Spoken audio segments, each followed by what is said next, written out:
Dad started Karma Farm about a dozen years ago. He was always an avid organic gardener. He had about a 3,000 square foot garden that's right behind this unit that he tended to for years. And one summer, he just grew too much stuff. He had way too many tomatoes.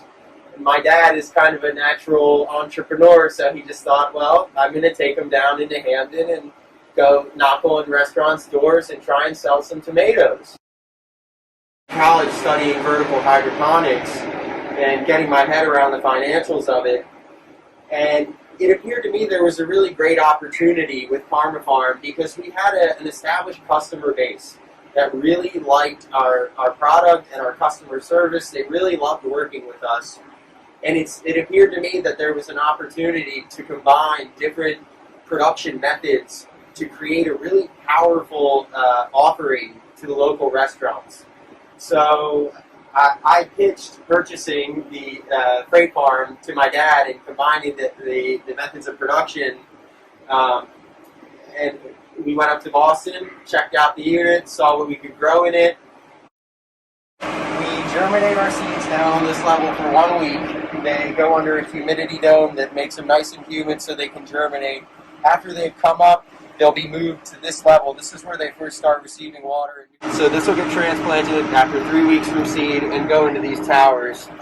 They'll stay in the tower for 4 to 5 weeks. And the goal is to do between 40 and 64 towers a week, with 10 to 30 plants per tower, depending on the plant. So it's a 7 to 8 week cycle from seed to harvest in here. We sell in here, this is one of the more unique things that we're able to do in here, is to sell everything with the root still attached to it.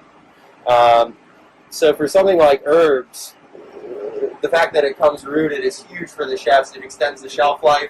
They're actually able to prep the herb to mince the herbs the day of service. This is a 40 by 8 foot container, a standard reefer shipping container, generally used to ship refrigerated products. This is one of the more cool products that we do in here. This is bronze fennel.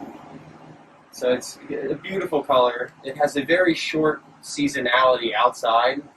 So the fact that we can do this 52 weeks a year in here, it's a huge advantage for us. Red vein sorrel. So this is another garnish product that I do root in. It's another one of those products that when cut, it has an extremely short shelf life. This is wrinkled crinkled cress.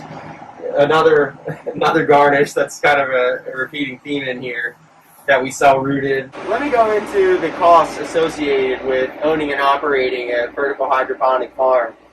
The first and the biggest cost is your capital cost. This unit here costs about $60,000. Other ongoing costs you have is your electricity. So, we have dehumidifiers, air conditioners, fans, and lights. Everything that you get outside, you have to power electrically in this unit. So this farm consumes about 28,000 kilowatt hours of energy a year, and that's about the same as an average American household. Big advantage is the hoop house-based hydroponics.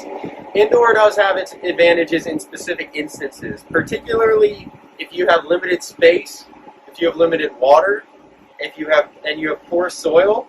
Indoor hydroponics may be the answer for you.